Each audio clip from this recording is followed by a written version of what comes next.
আমরা বাঙালিরা ঘুরতে খুব ভালোবাসি, আর তাই তো বলা হয় বাঙালির পায়ের তলায় সর্ষে বা ভ্রমণ পিপাসু বাঙালি। তাই দেখবেন 2-3 দিনের ছুটি থাকলেই কলকাতা থেকে যে কোনো জায়গায় যাওয়ার সব ট্রেন একদম ফুললি বুক থাকে।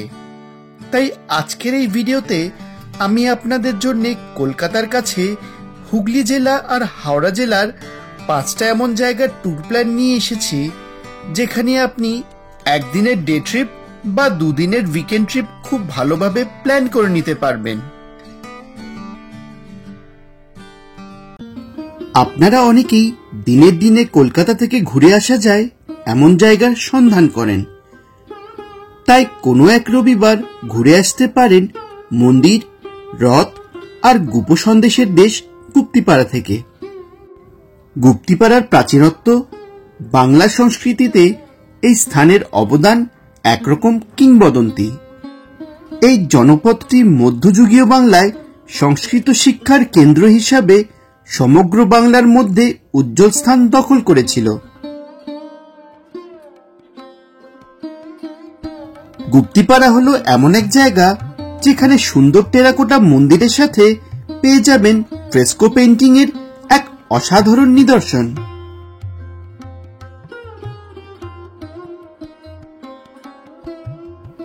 আর তার সাথে 500 বছরের প্রাচীন কালী মায়ের মন্দিরের সাথে গুপ্তিপাড়ার নানান দর্শনীয় স্থানকে আপনাদের সামনে এই ভিডিওর মাধ্যমে তুলে ধরব।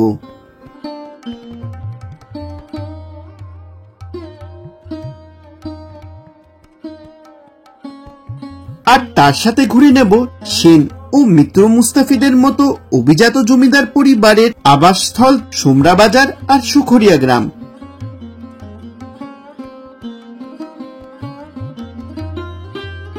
আর দেখে নেব ওদের দ্বারা বানানো কিছু অসাধারণ স্থাপত্য।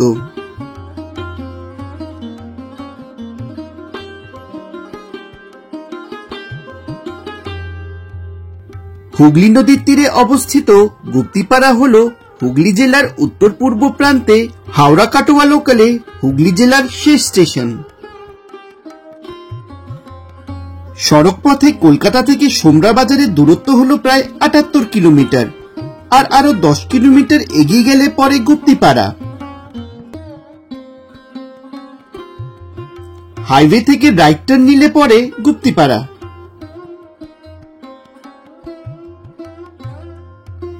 গুপ্তিপাড়ার বেশিরভাগ টুরিস্ট স্পটস এই রথতলা মোড় থেকে ডান দিকে গেলেই পড়ে।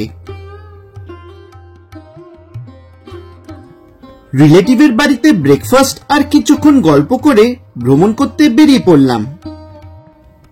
বাংলার প্রসিদ্ধ রথযাত্রাগুলোর মধ্যে অন্যতম গুপ্তিপাড়ার রথযাত্রা। ব্রেকফাস্ট আর গল্প করতে একটু দেরি হয়ে গিয়েছিল, আর এসে দেখলাম যে মন্দির বন্ধ হয়ে গেছে। তাই সন্ধেবেলায় রাধা মাধবের দর্শন করতে আবার ফিরে এসেছিলাম। স্পটসগুলো আমাদেরকে দুবার ঘুরতে হলেও ব্লগের কনভিনিয়েন্সের জন্য আমি আপনাদেরকে একবারই দেখাবো। গুপ্তিপাড়ার রথ 7 দিনের জন্য এখানেই এসে থামে, আর এই মাসির বাড়িতেই থাকেন জগন্নাথ, বলরাম আর সুভদ্রা। গুপ্তিপাড়ার রথযাত্রা উৎসবের একটি বড় আকর্ষণ হল উল্টো রথের ঠিক আগের দিনের ভান্ডারা লুট। মন্দিরের পাশেই আছে একটা মিষ্টির দোকান, যেখান থেকে বাংলার প্রথম ব্র্যান্ডেড মিষ্টি গুপ সন্দেশ কিনতে ভুলবেন না। আমাদের পরবর্তী টুরিস্ট স্পট সেনবাড়ি। কীর্তিচন্দ্র সেনের উত্তরাধিকারীরা এই বাড়ি তৈরি করেছিলেন।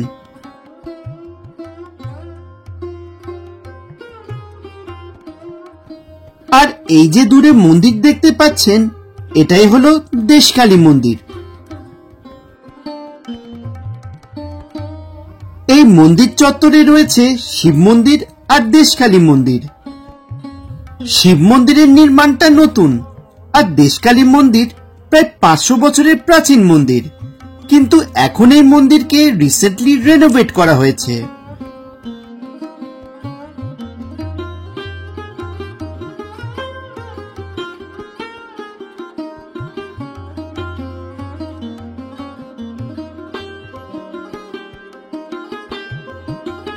এই মন্দির খুব জাগ্রত। সারা বছর তান্ত্রিক মতে মায়ের নিত্য পুজো করা হয়। দেশকালী মাতা এই গুপ্তিপাড়ার অধিষ্ঠাত্রী দেবী।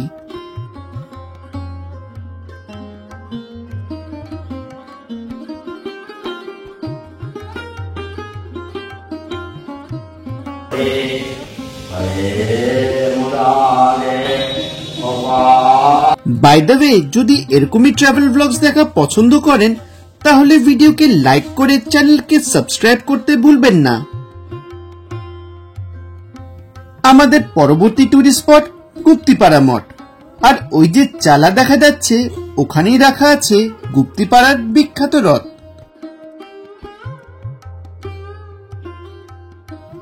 গুপ্তিপাড়ার গঙ্গার ধারে এই চত্বরে 4টি প্রাচীন মন্দির রয়েছে। এই 4টি মন্দিরকে একসাথে গুপ্তিপাড়া মঠ বলা হয়। এই মন্দিরের রক্ষণাবেক্ষণের দায়িত্বে রয়েছে আর্কিওলজিক্যাল সার্ভে অফ ইন্ডিয়া।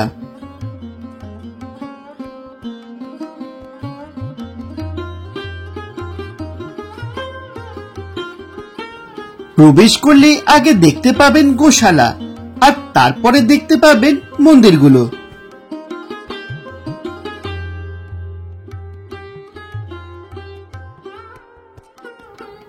এই জায়গার নাম গুপ্তিপাড়া কেন, আমি 3টি কাহিনী জানতে পেরেছি।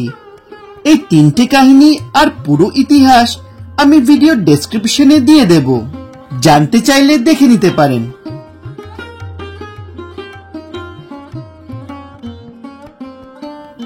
মঠে প্রবেশ করার সাথে চোখের সামনে নজরে পড়বে এই মঠের সবথেকে বড় আর প্রসিদ্ধ মন্দির শ্রী বৃন্দাবন চন্দ্র জিউ মন্দির। ডান দিকে শ্রী রামচন্দ্র মন্দির, এটা হলো বৃন্দাবন চন্দ্র জিউ মন্দির। আর এই দিকে শ্রীকৃষ্ণচন্দ্র মন্দির। শ্রীকৃষ্ণচন্দ্র মন্দির 3টি খিলান বিশিষ্ট আচ্ছালা মন্দির। অবশিষ্ট সামান্য কিছু কারুকার্য গৌরবান্বিত অতীতের সাক্ষাৎ বহন করছে। আর গর্ভগৃহে রয়েছে শ্রী রাধাকৃষ্ণের বিগ্রহ। এই মন্দির 1745 সালে নির্মিত। এই যে জোর বাংলা স্টাইলের মন্দিরটা দেখতে পাচ্ছেন, এটা হচ্ছে এখানকার সবথেকে প্রাচীন মন্দির, চৈতন্য মন্দির। এখন চলুন বৃন্দাবন জিউ মন্দিরে যাই।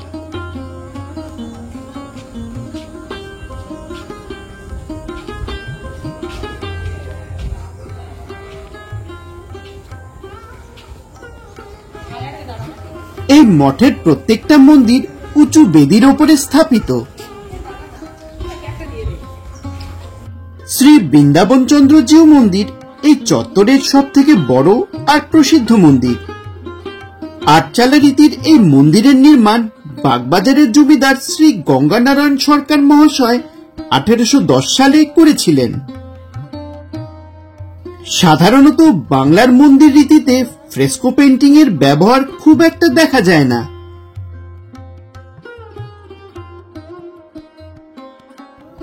এই মন্দিরের বেশিরভাগ পোড়ামাটির অলঙ্করণ নষ্ট হওয়া সত্ত্বেও এই অসাধারণ সুন্দর আর রঙিন ফ্রেস্কো পেইন্টিং তার অভাব মিটিয়ে দিয়েছে।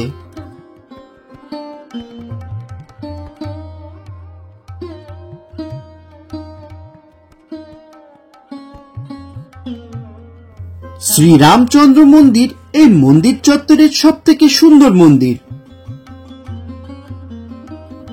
পোড়ামাটির অসম্ভব সুন্দর কাজের জন্য এই মন্দিরটা পশ্চিমবঙ্গের অন্যতম শ্রেষ্ঠ টেরাকোটা মন্দির হিসাবেই গণ্য।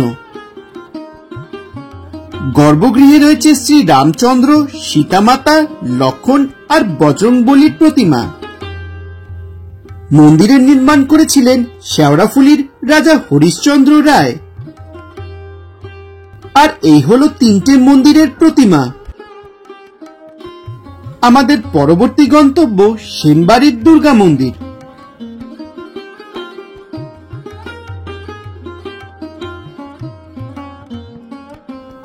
আসার সাথে সাথেই নজরে পড়ল এখানকার 2টো শিব মন্দির।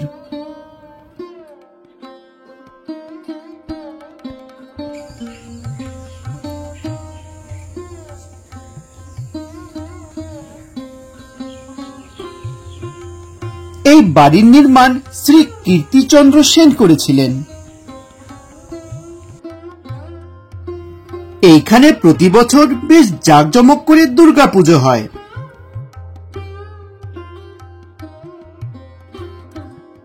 জানতে পারলাম যে এই দুর্গাপুজোর লক্ষ্মী ঠাকুরের প্যাঁচার মূর্তি থাকে না, তার বদলে সেনবাড়ির পোষা প্যাঁচাকেই পুজো করা হয়। ইনফ্যাক্ট এখানে একটা প্যাঁচার ঘরও আছে।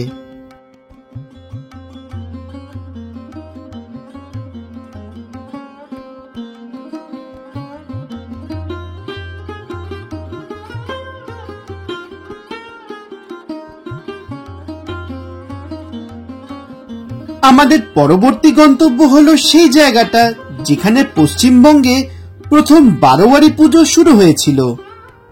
এই হলো বিন্দুবাসিনী মাতার পূজা মণ্ডপ। এখানেই পশ্চিমবঙ্গে প্রথম বারোয়ারি পুজো শুরু হয়েছিল জগদ্ধাত্রী পুজো দিয়ে। লাঞ্চের পরে আমরা সোমরা বাজারের উদ্দেশ্যে বেরিয়ে পড়লাম। ওখানকার দর্শনীয় স্থান দেখে গুপ্তিপাড়ায় রিলেটিভের বাড়িতে ডিনার করে ফেরার প্ল্যান ছিল। প্রথমে চলে আসলাম মিত্র মুস্তাফিদের জমিদার বাড়ি রাধাকুঞ্জতে। বাড়ির এখন যা কন্ডিশন, ভেতরে না ঢোকাটাই সেফ। বাড়ির ইতিহাস আপনি ভিডিওকে পজ করে দেখে নিতে পারেন। বাড়ির সামনে আছে বড় দিঘি, আর তার পাশে আনন্দময়ী কালী মন্দির বা আনন্দ ভৈরবী মন্দির। সোমরা বাজারের সুখুরিয়া গ্রামে অবস্থিত আনন্দময়ী মায়ের প্রধান মন্দির 12টি ছোট মন্দির দ্বারা বেষ্টিত। তার মধ্যে আছে দুটো পঞ্চরত্ন মন্দির। তার মধ্যে একটা মন্দিরে অধিষ্ঠান গণেশ ঠাকুর, আর আরো একটা পঞ্চরত্ন মন্দিরে অধিষ্ঠান মহাদেব।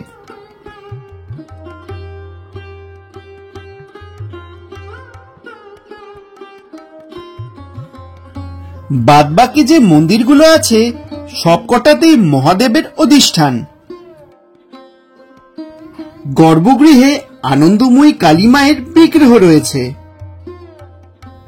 25 চূড়া সহ এই মন্দির স্থাপত্যের এক অসাধারণ নিদর্শন, যার দেওয়ালে রয়েছে পোড়ামাটির কিছু অসাধারণ কাজ। 1813 সালে এই মন্দিরের নির্মাণ বীরেশ্বর মিত্র মুস্তাফি করেছিলেন। ছোট মন্দিরগুলো দুটো সারিতে নির্মিত, প্রত্যেক সারিতে রয়েছে 6টা করে মন্দির। তারপরে চলে গেলাম আমাদের পরবর্তী গন্তব্য হরসুন্দরী মন্দির দেখতে। এইখানে মিত্র মুস্তাফি পরিবারের সংক্ষিপ্ত ইতিহাস লেখা আছে। এই মন্দির প্রাঙ্গণে হরসুন্দরী মন্দির ছাড়াও 14টি ছোট মন্দির রয়েছে, যা দুটি সমান্তরাল সারিতে নির্মিত। প্রতিটি সারিতে রয়েছে দুটো পঞ্চরত্ন আর 5টি আটচালা মন্দির।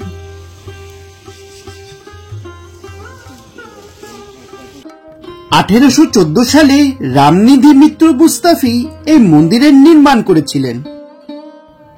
গর্ভগৃহে মায়ের প্রতিমা আর মহাদেব অধিষ্ঠান আছেন। বেশিরভাগ সময় নাকি এই মন্দিরের গেট বন্ধ থাকে। আমাদেরকে দেখে একজন মহাশয় মন্দিরের গেট খুলে দিয়েছিলেন। প্রায় 100 মিটার দূরেই আছে নিস্তারিণী মন্দির। এই মন্দিরের নির্মাণ রামনিধি মিত্র মুস্তাফির ভাইপো করেছিলেন। গেট বন্ধ থাকার কারণে ভেতরে প্রবেশ করতে পারিনি। আমাদের পরবর্তী গন্তব্য সিদ্ধেশ্বরী কালী মায়ের মন্দির।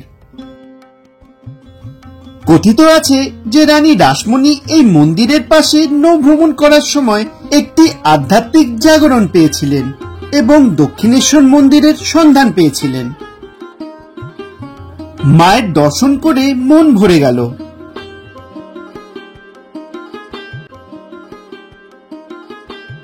কলকাতা থেকে প্রায় 1.5 ঘন্টার দূরত্বে এমন এক জায়গার সন্ধান নিয়ে এসেছি যেটা mini Kerala of West Bengal নামে জনপ্রিয় হয়ে উঠেছে।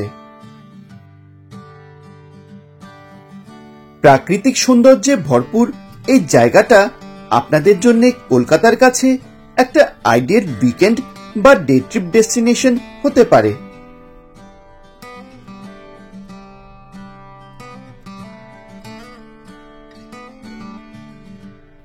এই ট্যুরে আপনি শিকারাতে নৌকা বিহারের আনন্দ নিতে পারবেন, আর যদি লাক ফেভার করে তাহলে হুগলি নদীর জলে মাঝে মাঝে লাফিয়ে ওঠা শুশুক অর্থাৎ গ্যাঞ্জেটিক রিভার ডলফিনও দেখা যেতে পারে। ঘুরে নিতে পারবেন হুগলি নদীর ধারে অবস্থিত শ্রী রামকৃষ্ণ আশ্রম আর জুলজিক্যাল পার্ক।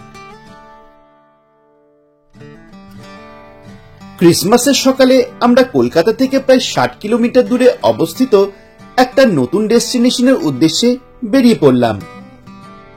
ব্রেকফাস্টের জন্য আজাদ হিন্দ ধাবায় চলে আসলাম।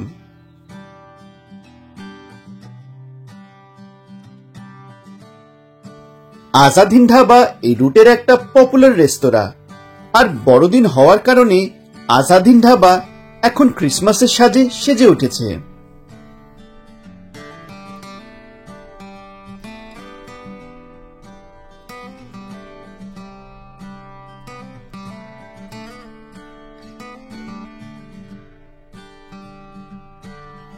ব্রেকফাস্টের জন্য আমরা আলু পরোটা আর মশলা ধোসা অর্ডার করেছিলাম।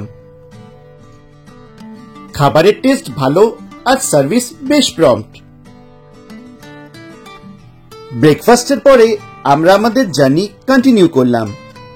বাই দ্য ওয়ে, এই রুটে 2টো টোল প্লাজা পড়বে। দামোদর নদের জাস্ট আগে আমরা হাইওয়ে থেকে লেফট টার্ন নিয়ে নিলাম।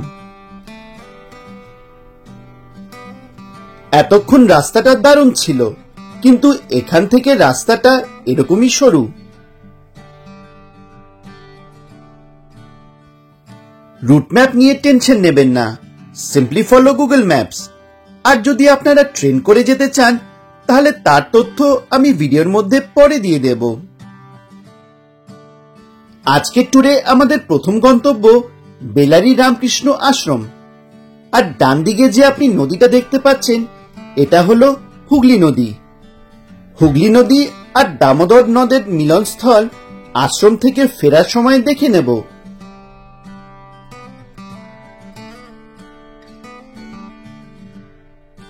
হুগলি নদীর তীরে নিরিবিলি শান্ত পরিবেশে নির্মিত এই বেলারি শ্রী রামকৃষ্ণ আশ্রম। এই আশ্রমের উপদেষ্টা রামকৃষ্ণ মঠ, বেলুর মঠ, হাওড়া, আর সদস্য রামকৃষ্ণ বিবেকানন্দ ভাবপ্রচার পরিষদ।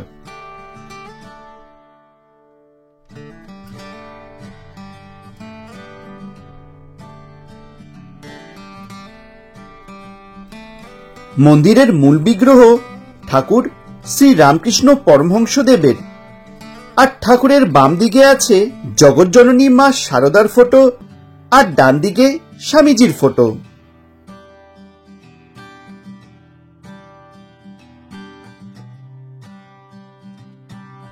আশ্রম থেকে 58 গেট যাওয়ার পথে হুগলি নদী আর দামোদর নদের মিলনস্থল দেখে নিলাম। দুটো নদীর মিলনস্থল হওয়ার কারণে এখানে প্রচুর মাছের উপস্থিতি, আর তাই খাদ্যের খোঁজে আসা শুশুক বা গ্যাঞ্জেটিক রিভার ডলফিন সহজেই দেখা যায়। 58 গেট ক্রস করে আমরা গড়চুমুক পর্যটন কেন্দ্রে পৌঁছে গেলাম। এখানে 4 হুইলারের এন্ট্রি 120 টাকা আর পার হেড এন্ট্রি ফি 15 টাকা। চলে আসলাম গড়চুমুক জুলজিক্যাল পার্কে। 5 বছর বয়স অব্দি এন্ট্রি ফি 10 টাকা আর তার উপরে 25 টাকা। এই জু সকাল 9টা থেকে 5টা অব্দি খোলা থাকে, আর সোমবার সম্পূর্ণ বন্ধ। আছে অনেক রকমের পাখি আর প্রাণী, আর খুব শিগগিরই বাঘও আসতে চলেছে। এটা হচ্ছে ডায়মন্ড ডাব। এইদিকে হলো দুটো মার্শ ক্রোকোডাইল মানে মগর, দুটোই একদম স্ট্যাচুর মতো বসে আছে। এইদিকে রেড জঙ্গল ফাউল, এইগুলো হচ্ছে গোল্ডেন ফিজেন্ট, কি সুন্দর দেখতে। এটা হচ্ছে লেডি অ্যামহার্স্ট ফিজেন্ট, এটা হচ্ছে কাকাতুয়া, এইটা হচ্ছে ম্যাকাও।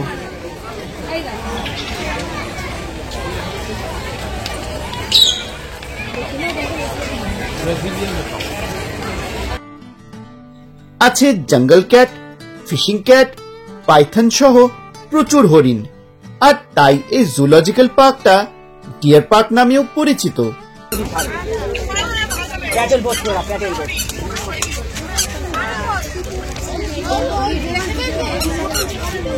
বাহ, প্রচুর হরিণ আছে এদিকে, সব কাছে দিয়ে দেখা যাচ্ছে। জু ঘোরার পরে আমরা রিসোর্টে চলে গেলাম।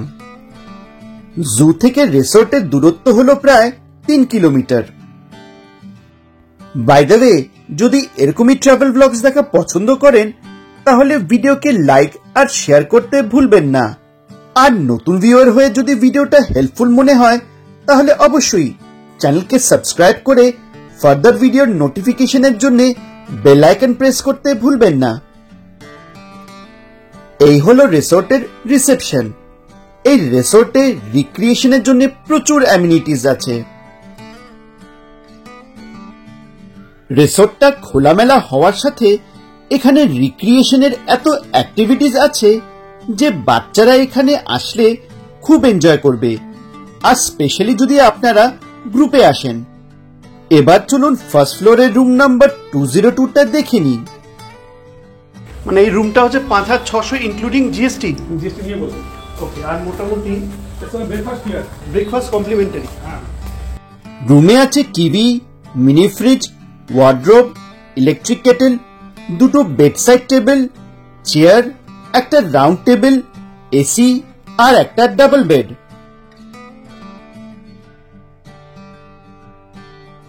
ওয়াশরুম মোটামুটি স্পেশিয়াস আর ক্লিন। রুম নাম্বার 202 ব্যালকনি থেকে আপনি এই ভিউটা দেখতে পাবেন। গ্লাস হাউসটা কেমন পড়ে? 6,720। ওকে,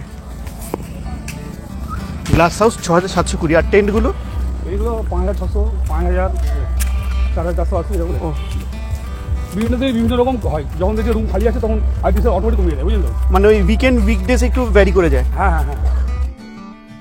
এই রিসোর্টে একটা ক্যানেলের মতো করা আছে যেখানে আপনি প্যাডেল বোটিং করতে পারবেন। এই রিসোর্টে আপনি উইকেন্ড ট্যুর বা ডে ট্যুরের জন্যও আসতে পারেন।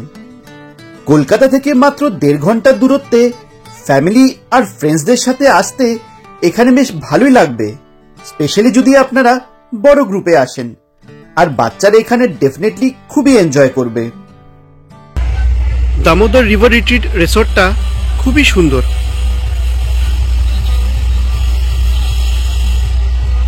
এই রিসোর্টের অ্যাম্বিয়েন্স আপনার খুবই ভালো লাগবে। আমার মতে গড়চুমুকে এটা হলো সব থেকে প্রিমিয়াম রিসোর্ট। আর এইদিকে হলো বোট। রিসোর্টের এই সেকশনটাও খুব সুন্দর। ঝাউবনের মধ্যে এই সেকশনটা একদম গোয়া বা কেরালা ভাইবস দেবে আপনাকে।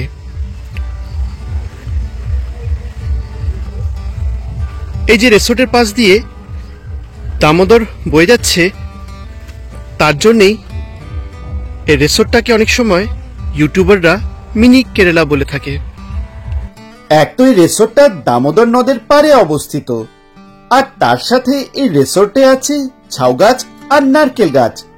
সব মিলিয়ে বেশ একটা কেরালার ব্যাকওয়াটারের ভাইবস আছে।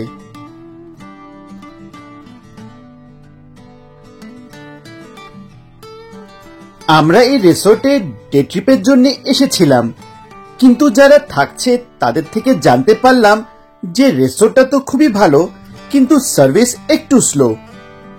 রিসোর্টের চেক ইন চেক আউট টাইমিংসটা আমার খুবই লেট মনে হলো। চেক ইন 12টা আর চেক আউট 11টা হলে আরো বেটার হতো।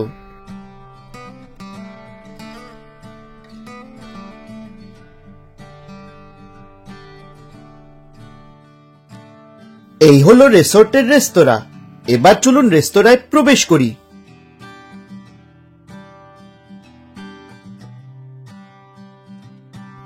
রিসোর্টের রেস্তোরাঁটাও বেশ বড় আর সুন্দর।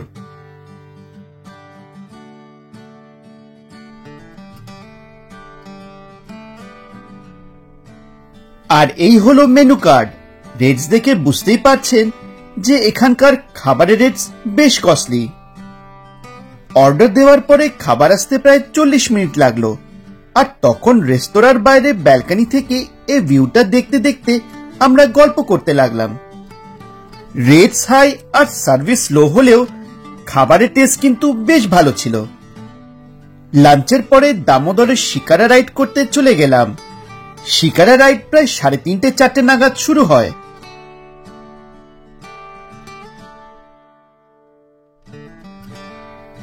₹30 মিনিটের বোট রাইডের জন্য চার্জেস হলো ₹200 পার হেড। বাচ্চাদের জন্য ফ্রি। 2018 সালে আমরা কেরালা ভ্রমণ করেছিলাম। কেরালার অসাধারণ সৌন্দর্য দেখে মুগ্ধ হয়ে গিয়েছিলাম। কেরালা ব্যাকওয়াটার্সের সাথে কম্প্যারিজনটা একটু বাড়াবাড়ি হলেও শিকারা রাইডের এক্সপিরিয়েন্সটা কিন্তু বেশ ভালোই ছিল। এই ওভারঅল এক্সপিরিয়েন্সের জন্যই হয়তো ব্লগার্সরা এই জায়গাটাকে মিনি কেরালা বলেই ভিডিও বানায়। কম্প্যারিজনে না গিয়ে যদি জায়গাটার সৌন্দর্য উপভোগ করেন তাহলে দেখবেন বেশ ভালোই লাগবে। প্রায় 8 ঘন্টার শিকারা রাইডের পরে আমরা রিসোর্টে ফিরে আসলাম। রিসোর্টের কন্ট্যাক্ট ডিটেলস আপনি এখান থেকে নোট করে নিতে পারেন। 25শে ডিসেম্বরের এই ডে ট্রিপটা দারুণ এনজয়েবল ছিল। আমাদের আজকের গন্তব্য হলো হুগলি জেলার এমন এক জায়গা যার বঙ্গীয় নবজাগরণে অবদান অত্যন্ত গুরুত্বপূর্ণ। আমার আজকের এই ভিডিওটার মধ্যে দেখে নেব প্রাচীন ঘণ্টেশ্বর শিব মন্দির, 51 সতীপীঠের মধ্যে অন্যতম রত্নাবলী সতীপীঠ, আর 500 বছরের বেশি প্রাচীন গোপীনাথজিউ মন্দির। ট্রেন করে যেতে চাইলে হাওড়া তারকেশ্বর লোকালে তারকেশ্বর স্টেশনে নামতে হবে। তারকেশ্বর বাস স্ট্যান্ড থেকে দিগরুই ঘাট রুটের বাস ধরতে হবে। নামতে হবে রাজা রামমোহন রায় মহাবিদ্যালয় স্টপে। আর গাড়ি করে গেলে ডানকুনি, শিয়াখালা, চাপাডাঙ্গা রুটে খানাকুল পৌঁছতে পারবেন।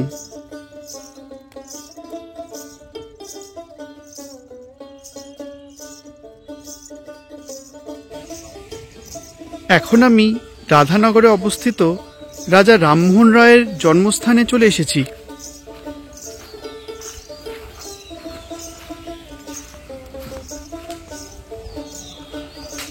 এটা হলো রাজা রামমোহন রায়ের বাবা রামকান্ত রায় তার আদি বাস্তবিটি। এখানে রামমোহন জন্মগ্রহণ করেছিলেন। এই গেট দিয়ে ঢুকেই বাঁদিকে শ্বেতপাথরের বেদিটি আছে, মাথায় একটি সেট তৈরি করা রয়েছে, ওইখানে রামমোহন জন্মগ্রহণ করেছেন। কোন দিকটা? এই যে গেট দিয়ে ঢুকে, সামনে সোজা গেট, হ্যাঁ, এই গেট দিয়ে ঢুকে বাঁদিকে ওইদিকে শ্বেতপাথরের বেদি, ওই যে ওইটা এইটা ওকে, ওটা এইটা ওইদিকে। এই যে শ্বেতপাথরের বেদি, এটা হচ্ছে রামমোহনের বাবা রামকান্তরের আদি বাস্তুভিটেরই একটি অংশ।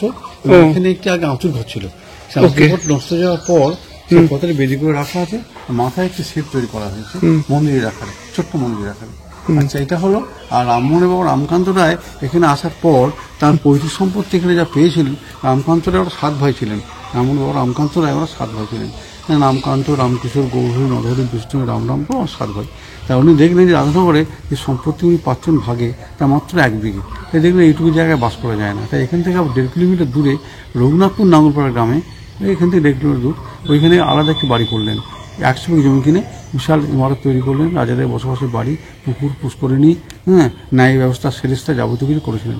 বিশাল এলাকায় আমবাগান এবং গাছগাছালি করে সুদৃশ্য একটা পরিবেশ তখন তৈরি হয়েছিল। এখনও গেলে দেখা যাবে, তবে সবই প্লেন গ্রাউন্ড হয়ে গেছে, ভেঙে চুরে নষ্ট হয়ে গেছে। যেটুকু রামমোহনের আছে, বাবা রামকান্ত রামমোহনকে যখন রাধানগর থেকে তার যুবতী বিতাড়িত করলেন 1817 খ্রিস্টাব্দে, 1817, তখন ওখানে আলাদা একটা বাড়ি করেছিলেন। সেই বাড়িটা এখন দাঁড়িয়ে আছে। রামমোহনের বড় বৌদি, রামমোহন বড় ভাইয়ের নাম জগমোহন রায়, রামমোহন ছিলেন মেজো, তার ছোট ভাইয়ের নাম হচ্ছে রামলোচন রায়, একটি দিদি ছিল রামমোহনের পঞ্চরণী রায়। তা রামমোহন ওখানে যে আলাদা একটা বাড়ি করেছিলেন পিতা কর্তৃক দাদানগর গ্রাম থেকে বিতাড়িত হয়ে, সেই বাড়িটা এখন দাঁড়িয়ে আছে। আর রামমোহনের বড় বৌদি জগমোহন রায়ের স্ত্রী অলকমঞ্জুরি দেবী, তাঁর যে সতীদাহ বেদি ওইখানে আছে, দেখা যাবে। এবং রামমোহন ওইখান থেকে বড় বৌদির সতীদাহের মৃত্যু সহ্য করতে পারেননি, অঞ্চলে প্রচন্ড আঘাত পেয়েছিলেন। এই বড় বৌদি রামমোহনকে পুত্র শ্রেণী ভালোবাসতেন। একদিন রামমোহনকে বড় বৌদি প্রশ্ন করেছিলেন, ধর্মটা নিয়ে সংসারে সবার সঙ্গে অশান্তি কেন? তুমি ধর্মটিকে বোঝাতে পারো? তোমার সাথে ধর্ম নিয়ে পরিবার সবার সঙ্গে অশান্তি কিসের? রামমোহন বললেন, দেখো বৌদি, অপর লেখাপড়া যেন রাজবধূ, তাকে কীভাবে বোঝাবেন? আমাদের বাড়ির সামনে সেটা মাঠ, বললো হ্যাঁ। এর অনেকগুলো গরু চড়ছে, বললো হ্যাঁ। কারোর গায়ের রং সাদা, কেউ লাল কেউ কালো, এদের যে দুধ দেয় সব দুধের রং সাদা, ধর্ম সেই দিয়েছিলেন। সেই বড় বৌদি রামমোহনকে পুত্র শ্রেণী ভালোবাসতেন। রামমোহন তখন ডিগ্রি সাহেবের পার্সোনাল মুন্সি হিসেবে রংপুরে, অবিভক্ত বাংলা তখন রংপুরে চাকরি করছিলেন। ব্রিটিশ সরকার চাকরি করেছিলেন কিছুদিন, আবার লগ্নিরাজও করেছিলেন, কলকাতার দোকানে বাড়িও করেছিলেন। লগ্নিরাজ লাভ করে টাকা পয়সা, আমার সাথে একটা বাড়ি, মানিকতলা একটা বাড়ি কিনেছিলেন। কলকাতা 1815 গেছিলেন, তখন ওটা শো করেছিলেন। ব্রাহ্মণবিকার ম্যাগাজিন লিখতে আরম্ভ করলেন কলকাতায় গিয়ে, হিন্দু ধর্মের কুসংস্কারের বিরুদ্ধে। তারপর হলো কি, রামমোহন যখন দেখলেন তার বড় বৌদির পৈশাচিক সতীদাহের পর মৃত্যু হলো, তাকে হাতে একটি মঙ্গল ঘর দিয়ে রাজবাড়ির সামনে খিড়কি ঘাট, রাজাদের বসবাসের পাশে, বাড়ির পাশে, সেখানে একটা ঘাটের প্ল্যাটফর্মে হাতে একটি মঙ্গল ঘর দিয়ে বৈদিক মন্ত্র উচ্চারণে তাকে সতীতে উদ্বুদ্ধ করা হয়েছিল, অলকমঞ্জুরি দেবীকে। তিনি রাজি ছিলেন না, হাত থেকে কাঁপতে কাঁপতে মঙ্গল ঘরটি ঘাটের প্ল্যাটফর্মে পড়ে চুরমাল হয়ে যায়।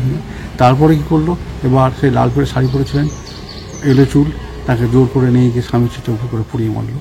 এইটা রামমোহন সহ্য করতে পারেননি। তখন রংপুর থেকে যখন এখানে এসে পৌঁছালেন, তখন শেষ হয়ে গেছে। তো ওইখানে চিতাভস্ম ছুঁয়ে রামমোহনের ওই বড় বৌদি শ্মশানে যেখানে সতীদাহ করা হয়েছিল, সতীদাহ করার পর সেখানে সেই জায়গাতে যে ছাইটাইগুলো পড়েছিল, সেখানে তিনি মাথা খুঁড়েছিলেন আর কেঁদেছিলেন, আর বলেছিলেন, এই কুপ্রথা সমাজের বুক থেকে উচ্ছেদ আমি করবই, নচেত আমার নাম রামমোহন রায় নয়।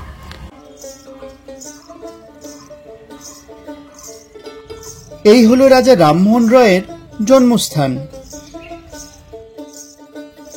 আর এই হলো ওনার বংশ তালিকা। জানতে পারলাম যে আশেপাশের অনেক স্কুল অথরিটিস ছাত্রছাত্রীদের এই রাজা রামমোহন রয় মেমোরিয়াল হলে এডুকেশনাল ট্যুরে নিয়ে আসে, আর তারই মধ্যে কেউ এই ক্যানভাস পেন্টিংকে ড্যামেজ করেছে। এটা হলো ব্রিস্টল, ইংল্যান্ডে রাজা রামমোহন রয়ের সমাধির রেপ্লিকা। আমাদের পরবর্তী গন্তব্য হল রঘুনাথপুর গ্রামে অবস্থিত রাজা রামমোহন রয় বসতবাটি পর্যটন কেন্দ্র।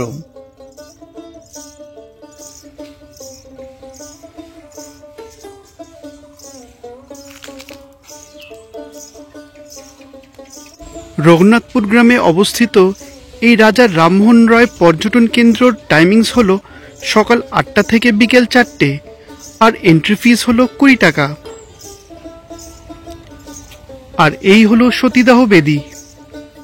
রাজা রামমোহন রায়ের বড় বৌদি অলকমঞ্জুরি দেবীর সতীদাহর পরে উনি এই স্থানে সতীদাহ প্রথা উচ্ছেদের সংকল্প গ্রহণ করেছিলেন। ভিডিওটা ভালো লাগলে লাইক করবেন, আর নতুন ভিউয়ার হলে সাবস্ক্রাইব করে ফার্দার ভিডিওজের নোটিফিকেশনের জন্য বেল আইকন প্রেস করতে ভুলবেন না। 1817 সালে রাজা রামমোহন রয় এই বাড়ির নির্মাণ করেছিলেন। বাড়িটা ভগ্নপ্রায় হওয়া সত্ত্বেও এই জায়গাটা এখন একটা পপুলার পিকনিক স্পট। শীতের কয়েক মাস প্রচুর মানুষ এই আমবাগানে পিকনিক করতে আসে।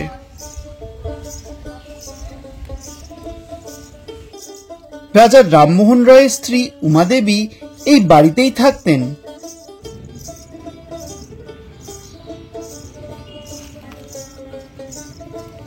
আমাদের পরবর্তী গন্তব্য শ্রী গোপীনাথজিউ মন্দির আর রাধাবল্লভ মন্দির। এখন আমরা চলে এসেছি গুপ্ত বৃন্দাবনে। এটা হলো শ্রী শ্রী গোপীনাথজিউ মন্দির। এই মন্দিরটি একটি নবরত্ন মন্দির। মন্দিরের টাইমিং সকাল 9টা থেকে 1:30 আর বিকেল 5:30 থেকে 8টা। মন্দিরের উল্টো দিকে আছে একটা পুকুর। শ্রী গোপীনাথ জিউ মন্দিরের কাছে রাধাবল্লভ মন্দিরও দেখে নিতে পারেন। এই মন্দিরের নির্মাণ শ্রী অভিরাম গোস্বামী আর প্রতিষ্ঠান শ্রী চৈতন্য মহাপ্রভু করেছিলেন। আর প্রসাদ কুপন পেতে হলে আপনাকে সকাল 10টার মধ্যে আসতে হবে। আমাদের পরবর্তী গন্তব্য ঘণ্টেশ্বর শিব মন্দির আর রত্নাবলী সতীপীঠ। এখন আমরা চলে এসেছি খানাকুলের ঘণ্টেশ্বর শিব মন্দিরে। একদিকে মহাদেব ঘণ্টেশ্বরের মন্দির আর আরেকদিকে রত্নাবলী মাতার মন্দির। এই মন্দির প্রাঙ্গণে ঘণ্টেশ্বর মহাদেব মন্দির আর রত্নাবলী মায়ের মন্দির ছাড়াও আছে আরো অনেক মন্দির, যেমন অন্নপূর্ণা মন্দির, বিশালাক্ষী মন্দির আর রাধা গোবিন্দ মন্দির।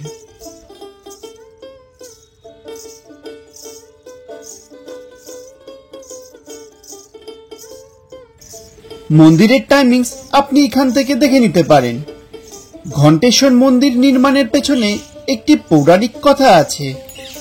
কথিত আছে পাশের গ্রামের বাসিন্দা বটুক কারকের গৌমাতা তার বাড়িতে দুধ না দিয়ে প্রতিদিন এইখানে এসে একটি শিমুল গাছের তলায় দুধ দিত। এই ঘটনা লক্ষ্য করার পরে উনি শিমুল গাছের গোড়া খনন করেন আর তারপরেই খুঁজে পান বাবা ঘণ্টেশ্বরকে।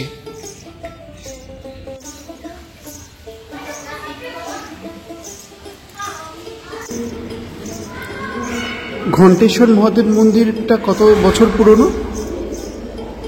700 বেশি হবে আনুমানিক।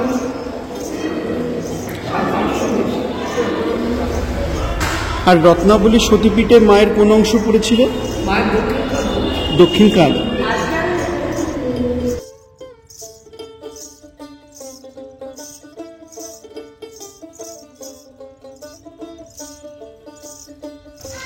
বাবা ঘণ্টেশ্বরের মাথার দেওয়ালের কাছে মূর্তিটি হল রত্নাকর নদীতে ভেসে আসা কাল ভৈরবের মূর্তি। খুব জাগ্রত সতীপীঠ এবং 51 সতীপীঠের মধ্যে অন্যতম এই মন্দির।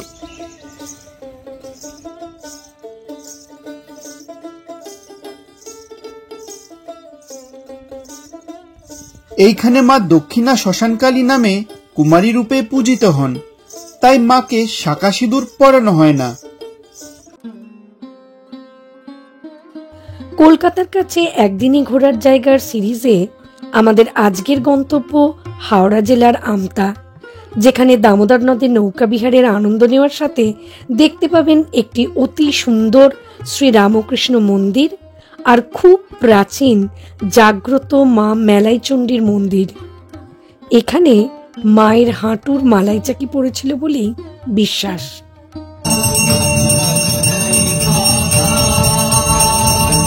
ভিডিওটা ভালো লাগলে লাইক করবেন আর নতুন ভিউয়ার হলে ফার্দার ভিডিওর নোটিফিকেশনের জন্য বেল আইকন প্রেস করতে ভুলবেন না। ট্রেনে গেলে হাওড়া আমতা লোকালে যেতে হবে, আর বাসে যেতে চাইলে হাওড়া থেকে E43 বা L3 বাস আর এসপ্ল্যানেড থেকে E6 বাস পেয়ে যাবেন। সড়কপথে কলকাতা থেকে আমতার দূরত্ব হলো প্রায় 45 কিলোমিটার আর সময় লাগে অ্যাপ্রক্সিমেটলি 1.25 ঘন্টা।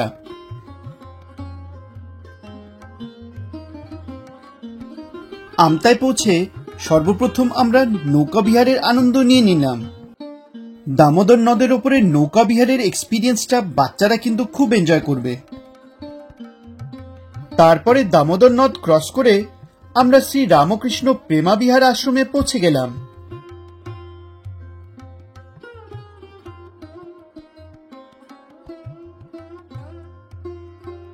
এই মন্দিরের অসাধারণ সৌন্দর্য দেখে মন ভরে গেল। মন্দিরের ভেতরে ভিডিওগ্রাফি আর ফটোগ্রাফি প্রহিবিটেড, তাই শুধু বাইরে থেকেই ভিডিও নিতে পারলাম। মন্দিরের টাইমিংস বিকেল 5টা থেকে সন্ধ্যে 7:30। দিনের বেলায় গেলে কিন্তু মন্দিরে প্রবেশ করতে পারবেন না। আমাদের পরবর্তী গন্তব্য শ্রী শ্রী মেলাইচণ্ডী মাতার মন্দির। এই মন্দিরের অ্যাপ্রোচ রোড কিন্তু বেশ সরু, 4 হুইলার নিয়ে গেলে আপনাকে বাস স্ট্যান্ডের আশেপাশে কোথাও পার্ক করতে হবে। টু হুইলার নিয়ে গেলে কোনো সমস্যা নেই, মন্দিরের সামনে পার্কিং এর ব্যবস্থা আছে। মন্দির চত্বরে প্রবেশ করেই সামনে দেখতে পেলাম একটা বিশাল নাট মন্দির। বুদ্ধ পূর্ণিমার দিনটা মেলাইচণ্ডী মায়ের মন্দিরের প্রতিষ্ঠা দিবস হিসেবে পালন করা হয়। কথিত আছে, জয়ন্তী গ্রাম থেকে দামোদর নদ ধরে কুমিরের পিঠে চড়ে সাধক জটাধারী চক্রবর্তীর মাধ্যমে মেলাইচণ্ডী মায়ের আমতায় আগমন হয়েছিল। মন্দিরের নির্মাণ শ্রীকৃষ্ণচন্দ্র দত্ত মহাশয় করেছিলেন। ঠাকুরমশাই, মায়ের এখানে কোন অংশ পড়েছিল? বাপায়ের মালাই চাকি।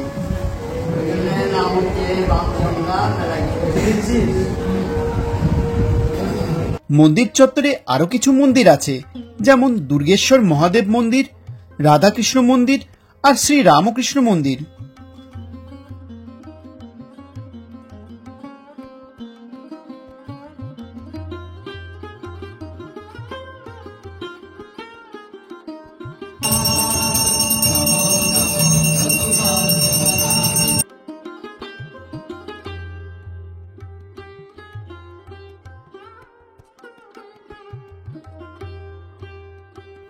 ভগবান শ্রীকৃষ্ণের কাহিনী আর এই মন্দিরের ইতিহাস এই মন্দিরের দেওয়ালে অপূর্ব চিত্রের মাধ্যমে তুলে ধরেছে। ভিডিওটা ভালো লাগলে লাইক করবেন আর ফার্দার ভিডিওর নোটিফিকেশনের জন্য বেল আইকন প্রেস করতে ভুলবেন না। ঠাকুর শ্রী রামকৃষ্ণ পরমহংসদেব আর জগৎজননী মা শারদার পাদক স্পর্শে ধন্য আটপুরের ব্লগে আপনাদের সবাইকে স্বাগত জানাই। কলকাতা থেকে একদিন বা দুদিনের ছুটিতে ঘোরার আদর্শ জায়গা হল হুগলি জেলার আটপুর। আর আটপুর ভ্রমণের সাথে ঘুরে নিতে পারেন দ্বারহাটা আর রাজবলহাট। কি করে যাবেন, কি কি দেখবেন, মঠে প্রসাদ ভোগ পাওয়ার নিয়ম আর রামকৃষ্ণ মিশন গেস্ট হাউসে রুম বুক করার ডিটেলস সহ আটপুরের কাছে একটা ইকো ফ্রেন্ডলি রিসোর্টের সব ডিটেলস এই ভিডিওর মধ্যে পেয়ে যাবেন।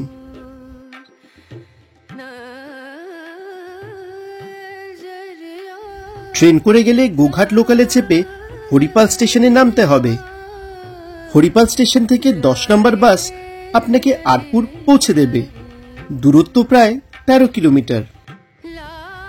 সড়কপথে কলকাতা থেকে আটপুরের দূরত্ব হল প্রায় 53 কিলোমিটার। ডানকুনি, চণ্ডীতলা, মশাট, শিয়াখালা হয়ে গজার মোড় থেকে বাম দিকে টার্ন নিতে হবে। আর সময় লাগবে প্রায় 1.5 থেকে 2.25 ঘন্টা।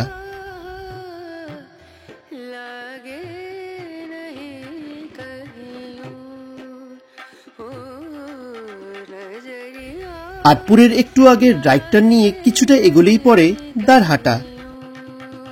আমরা দ্বারহাটার রাজরাজেশ্বর মন্দিরের জাস্ট 300 মিটার আগে অবস্থিত মন্দারিকা ইকো রিসোর্টে ব্রেকফাস্ট করার ডিসিশন নিয়েছিলাম। প্রকৃতির মাঝে অবস্থিত এই রিসোর্টটা এখানকার একমাত্র রিসোর্ট। এই হলো মন্দারিকা রিসোর্টের dining area. Breakfast per head 150 টাকা করে পড়েছিল। ম্যানেজার আসা অব্দি ওয়েট করা সম্ভব ছিল না, তাই ট্যারিফ রিলেটেড ডিটেলস আপনাদের জানাতে পারছি না। কিন্তু স্টাফদেরকে রিকোয়েস্ট করলাম রুমস দেখাতে, আর তারা এই রিসোর্টটা পুরোটাই আমাকে ঘুরে দেখালো। রিসোর্টের ডাবল বেডেড রুমের সাথে ডরমিটরির ব্যবস্থাও আছে। আর এই হলো কন্ট্যাক্ট ডিটেলস, কিছু জানার থাকলে কল করে জেনে নিতে পারেন। আর হ্যাঁ, এই রিসোর্টে সুইমিং পুলও আছে। তারপরে আমরা রিসোর্টকে বিদায় জানিয়ে রাজরাজেশ্বর শিব মন্দিরে চলে আসলাম। এখন আমরা চলে আসলাম 1728 সালে নির্মিত রাজরাজেশ্বর শিব মন্দিরে। ভিডিওটা ভালো লাগলে লাইক করবেন আর নতুন ভিউয়ার হলে ফার্দার ভিডিওর নোটিফিকেশনের জন্য বেল আইকন প্রেস করতে ভুলবেন না।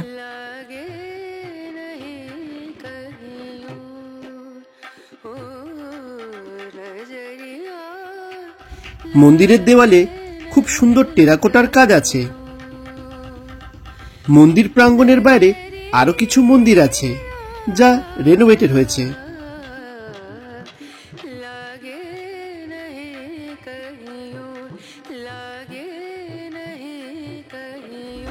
রাজরাজেশ্বর মন্দির দেখার পরে আমরা আটপুরের উদ্দেশ্যে বেরিয়ে পড়লাম। দূরত্ব হলো প্রায় 4 কিলোমিটার। সাধারণত শীতের কয়েক মাস বা স্কুল ভ্যাকেশনের সময় রবিবারে প্রচুর ভক্তরা আটপুরে আসেন, তাই আমি আগে থেকে কল করে জানিয়ে রাখিনি। কিন্তু যদি আপনি এপ্রিল থেকে সেপ্টেম্বরের মধ্যে কোনো উইকডেতে আসেন আর আপনি মঠে প্রসাদ গ্রহণ করতে চান, তাহলে যাওয়ার একদিন আগে স্বামীজিকে ফোন করে আপনার নাম, ফোন নাম্বার আর কতজন যাবেন সেটা নথিভুক্ত করে রাখাটাই বেটার। আর যদি আপনি মঠের গেস্ট হাউসে থাকতে চান, তাহলে আসার কিছুদিন আগে আপনাকে স্বামীজিকে একটা ইমেল পাঠাতে হবে সব ডিটেলস সহ। কন্ট্যাক্ট ডিটেলস আর ইমেল অ্যাড্রেস আমি এই ভিডিওর মধ্যেই আপনাদেরকে দিয়ে দেব। আটপুরে পৌঁছে সর্বপ্রথম মঠ অফিস থেকে আমরা 100 টাকা প্রতিজনের বিনিময়ে প্রসাদ কুপন সংগ্রহ করে নিলাম। মঠের ইমেল অ্যাড্রেস, কন্ট্যাক্ট ডিটেলস আর ব্যাংকিং ডিটেলস আপনি এখানে পেয়ে যাবেন।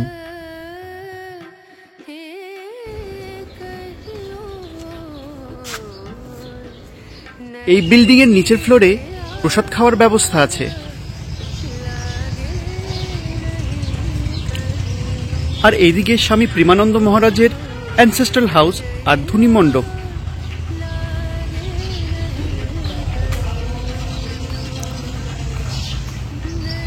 আটপুরের এই আশ্রম ঠাকুর শ্রী রামকৃষ্ণ পরমহংসদেবের শিষ্য স্বামী প্রেমানন্দ মহারাজের জন্মস্থান।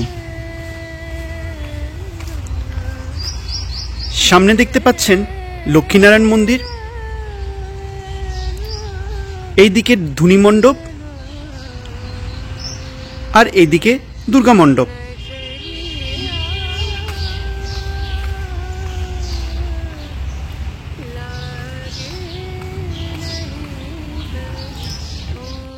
এই ধুনি মণ্ডপ হল সেই স্থান যেখানে 24শে ডিসেম্বর 1886 সালে শ্রী রামকৃষ্ণ পরমহংসদেবের 9 জন শিষ্য সন্ন্যাস ব্রত গ্রহণ করেছিলেন। ধুনি মণ্ডপের স্থানেই স্বামী বিবেকানন্দ তার 8 গুরু ভাই সহ নক্ষত্রপ্রচিত আকাশের নিচে অগ্নিশিখাকে সাক্ষী করে সংসার ত্যাগ করার সংকল্প করে সন্ন্যাস ব্রত গ্রহণ করেছিলেন।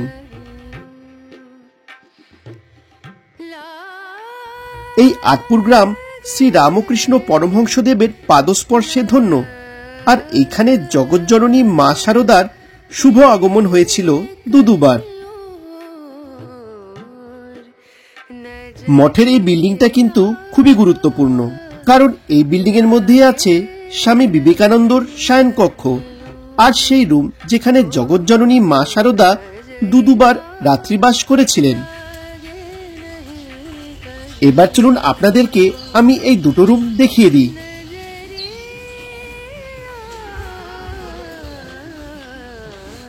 এটা হলো স্বামী বিবেকানন্দর বেডরুম।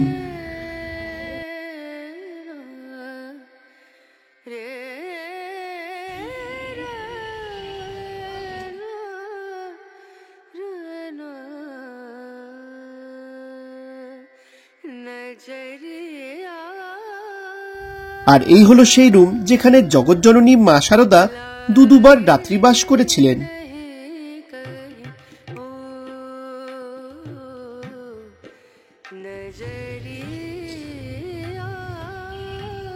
আর এটা হলো স্বামী বিবেকানন্দ আর ওনার 8 গুরু ভাইয়ের ছবি।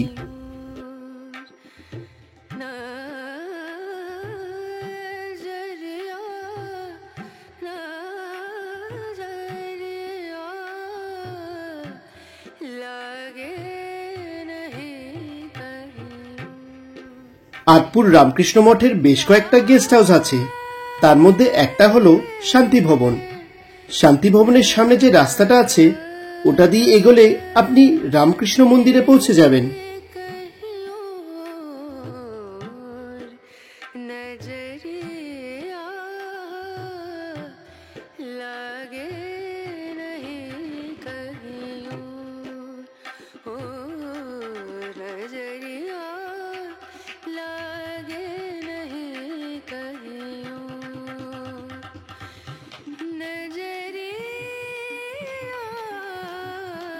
এই হলো রাধা গোবিন্দ জিউ মন্দির।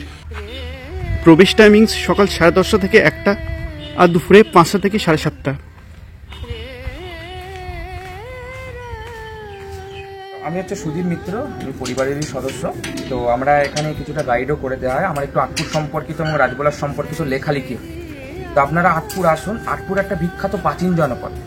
1786 মানে 1786 খ্রিস্টাব্দে বর্ধমান রাজার দেয়ান থাকাকালীন কৃষ্ণরাম মিত্র এই রাধা গোবিন্দ মন্দিরটি প্রতিষ্ঠা করেছিলেন। পুরোটা গঙ্গা জল এবং গঙ্গা মাটি এবং পুরোটাই সর্বধর্ম সমন্বয়ের মন্দির। ভেতরে আছে 108টা পদ্মফুল, রাজস্থানী মিনিয়েচারের কাজ আছে, বুলন্দ দরওয়াজার কাজ আছে, চুন সুরকির ওপর পঙ্খের কাজ, পলাশির যুদ্ধ কামান দাগাচ্ছে, রাম রাবণের যুদ্ধ, 18টা পুরাণের এবং ন্যাসের 12টা মন্দিরের মধ্যে 6 নম্বর স্থানে আছে এই মন্দিরটি। এটা হচ্ছে অন্যদিকে হচ্ছে বাবুরাম ঘোষের মায়ের বাড়ির মন্দির। বাবুরাম ঘোষের মা ছিলেন এই বাড়ির মেয়ে, নিত্য বাড়ির মেয়ে, বিবাহ হয়েছিল তারাপদ ঘোষের সঙ্গে।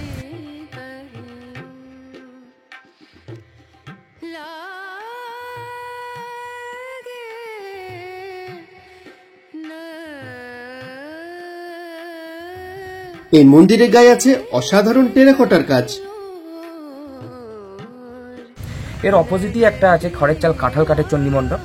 1683 খ্রিস্টাব্দে কন্দর্প নারায়ণ মিত্র, যিনি কোন্নগর থেকে এসেছিলেন, মিত্রবাড়ির প্রতিষ্ঠাতা যিনি, আটপুর মিত্রবাড়ি, তিনি ওই খড়ের চালের ভিতরে ছোট করে দুর্গাপুজো শুরু করেন 1683 1090 বর্ধমান রাজার দিয়ান থাকাকালীন ওনারই নাতি কৃষ্ণরাম মিত্র 1747 পলাশির যুদ্ধ 10 বছর আগে খড়ের চালের ভেতর কাঁঠাল কাঠের চণ্ডী মণ্ডপ করলেন। ভেতরে করলেন কি, মানে বৈষ্ণবরা তখন শাক্তকে মানত না বা শাক্তরা বৈষ্ণবকে মানত না। উনি তখন করলেন কি, ভেতরে শাক্ত, শৈব, বৈষ্ণব, মেরির কোলে যিশু, কনফুসিয়াস, বুদ্ধদেব সর্বধর্মকে মেলবন্ধন ঘটালেন।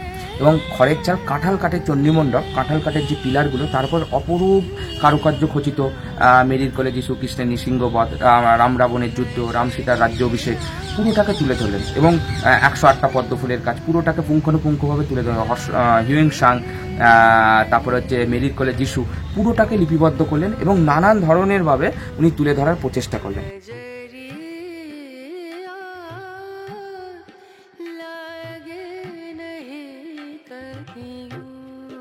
আর এই হলো চণ্ডী মণ্ডপ। তারপর উনি করলেন 1747 থেকে বাইরে 67, মানে নির্মাণকাল 1751 থেকে শুরু। গঙ্গাধর, রামেশ্বর, বাণেশ্বর, জলেশ্বর, ফুলেশ্বর 5টা শিব মন্দির করলেন, যেটি এখন 280তম বছরে পদার্পণ করলেন।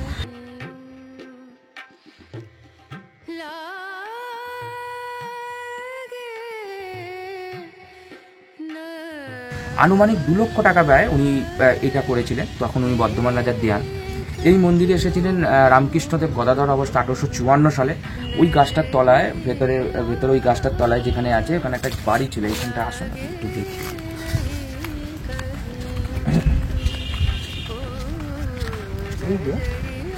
এই যে ঘেরামতো অংশটা, এটা কিন্তু রামকৃষ্ণদেব রামকৃষ্ণ ভক্ত মালিকা বইতে বলছেন বাবুরামের আটপুরে বাড়ি কায়স্থঘরের ছেলে রাধার অংশ থেকে যাত বাবুরামের হাড় অব্দি শুদ্ধ। বাবুরামের মাকে বলছেন রাধার অংশ। এটা একটা পরিত্যক্ত জায়গা হয়ে গেছে, কিন্তু এইখানেতেই এরকম কংক্রিটের বাড়ি ছিল। উমাপ্রসন্ন কালুভুলুর বাড়ি। ঠাকুর নিজেও বলছেন বাবুরামকে যে আমি তোদের ওখানে গেছিলাম, যে বলরাম বোসের আদিবাড়ি আটপুর, সেটা সম্বন্ধে বলবো। তো বলরাম বোসের আদিবাড়ি আটপুর, তিনি ওই কথাটা যেমন বলেছিলেন যে আমি ওখানে একদিন ছিলাম এবং 1 সপ্তাহ আটপুর গ্রামে ছিলাম, উমাপ্রসন্ন কালুভুলুর বাড়ি, এই সেই কালুভুলুর বাড়ি। এবং এখানে আরও 28টার মতো দেখার জায়গা আছে। তার মধ্যে বিখ্যাত মানুষের পদধূলি ধন্যগ্রাম, বলরাম বোস, প্যারিচরণ সরকার, নচিকেতা ঘোষ, রসিকলাল দত্ত এবং বাণীকুমার ভট্টাচার্য। এখানে এই তো বললাম, এর মধ্যে আরও অনেকগুলো দেখার আছে। শ্যামের পাট আছে, সিদ্ধেশ্বরী কালী আছে এবং বড় মা আছে। নিত্যানন্দ মহাপ্রভু, জাহ্নবীদেব এবং পরমেশ্বর দাস ঠাকুর এর রামকৃষ্ণদেবেরও অনেক আগে এই গ্রামে এসেছিলেন। তখন গ্রামটার নাম ছিল, কিছুই নাম ছিল না। তো ভূষুট পরগনার অধীন ছিল বা রানী ভবানীর এলাকা ছিল। উনি যখন নিত্যানন্দ মহাপ্রভু যখন নবদ্বীপ অভিমুখে যাত্রা করছেন, তখন উনি জানতে পারেন যে এরকম জায়গায় পরমেশ্বর দাস ঠাকুর অসুস্থ। উনি তখন নৌকা হাঁকে, এই জায়গাটার নাম ছিল, খাল ছিল বলে জায়গাটার নাম দিয়ে গেলেন বিষখালা, অপভ্রংশের বিষখালী। তারপর 8টা গ্রাম থেকে আটপুর। তারপর 2জন মুসলিম জায়গিরদার, মানে মুসলিম জায়গিরদার, আটর খান নাম হচ্ছে আটপুর, আনোর খান নাম হচ্ছে আনোরবাটি। সেই থেকে আটপুর এবং আনোরবাটির চন্দ্রবিন্দু পড়ে। সেটাও প্রায় 500-550 বছরের পদধূলি ধন্যগ্রাম। নিত্যানন্দ মহাপ্রভু, জাহ্নবীদেবী, পরমেশ্বর দাস ঠাকুর এবং বড়নগর পাটবাড়ির অন্তর্গত। তার পাশে একটা বড় মা আছে, প্রায় 40 থেকে 50 হাজার লোকের সমারোহ একদিনে। একটি চোংদার বাড়ি আছে পুরনো, আরেকটি আছে সিদ্ধেশ্বরী কালী, আটপুরের সাদা কালী। নমস্কার, আমি সুদীপ মিত্র। আমার একটি চ্যানেল আছে পুণ্যতীর্থ আটপুর বলে, সেখানেও আপনি দেখতে পাবেন। এবং আরেকটি পুণ্যতীর্থ আটপুর, এবং আমার নম্বর হচ্ছে 7098001562। এবং আরেকটি কথা বলে রাখি, এখান থেকে আরেকটি একটুখানি দূরত্ব সিদ্ধেশ্বরী কালী আছে আটপুরে, এবং রাজবোলাটের রাজবল্লভীমা এবং তাঁতের কাপড়ের জন্যও বিখ্যাত। আমাদের পরবর্তী গন্তব্য সারদা মঠ মন্দির।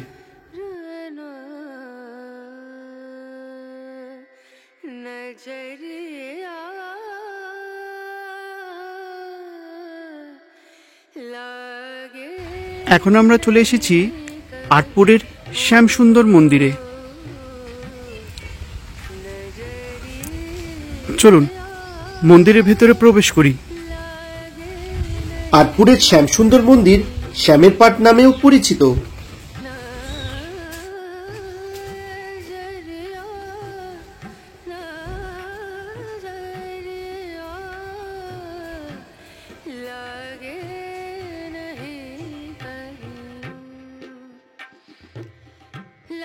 আটপুরের শ্যামসুন্দর মন্দির প্রায় 500 বছর পুরনো।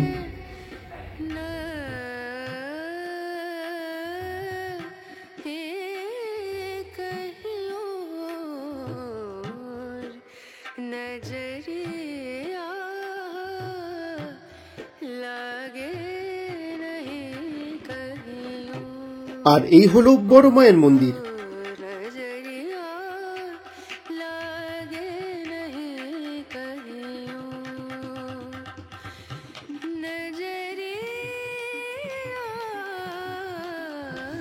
আমাদের পরবর্তী গন্তব্য আটপুরের সিদ্ধেশ্বর কালীবাড়ি। এখন আমরা চলে এসেছি সিদ্ধেশ্বরী মাতা মন্দিরে।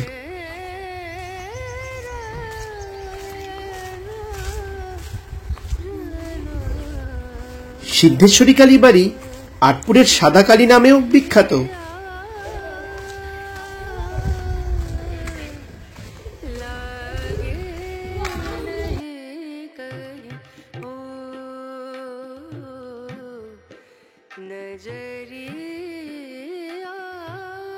এরপরে আমরা প্রসাদ গ্রহণ করার জন্য চলে আসলাম। প্রসাদে ছিল ভাত, শুক্তো, ছেঁচড়া, ডাল, পনির আলুর তরকারি, চাটনি, টক দই আর মিষ্টি।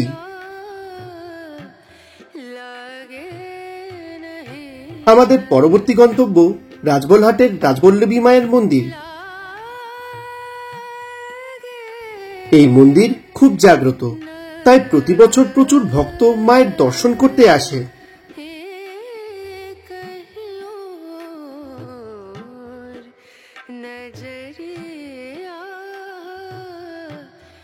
রাজবল্লভী মায়ের দর্শনের পরে আমরা রিটার্ন জার্নির জন্য বেরিয়ে পড়লাম।